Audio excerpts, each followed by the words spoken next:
Another tragic day in Gaza, 94 Palestinians killed in the last 24 hours, 45 of them just waiting in line for food aid. It's hard to imagine, but this is the reality on the ground.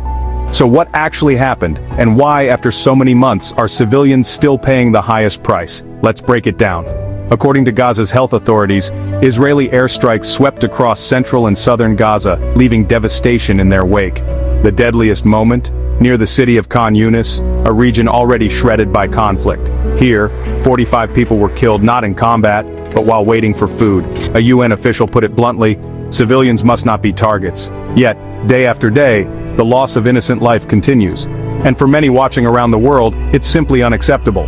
The international community is glued to its screens, but let's be honest, watching isn't enough. Humanitarian organizations are calling, shouting even, for a ceasefire, for safe passage, for food and medicine to reach those who need it most. But while diplomats debate and governments issue statements, children, mothers, and the elderly are dying sometimes just steps away from relief supplies.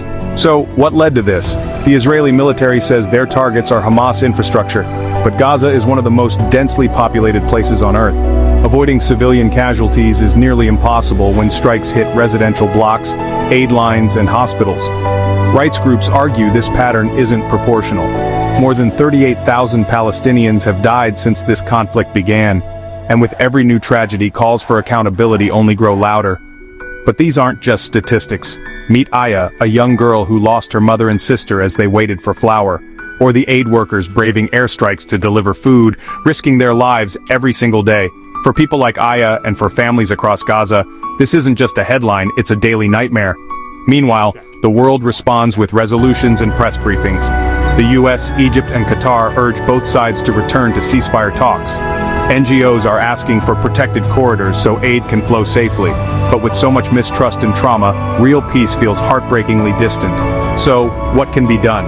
These are not just numbers, these are people. Real lives lost in the fog of war.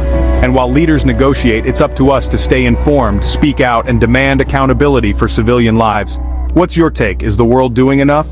If you believe civilian lives should never be the price of conflict, like, comment, and share this video. And don't forget to subscribe for more global updates.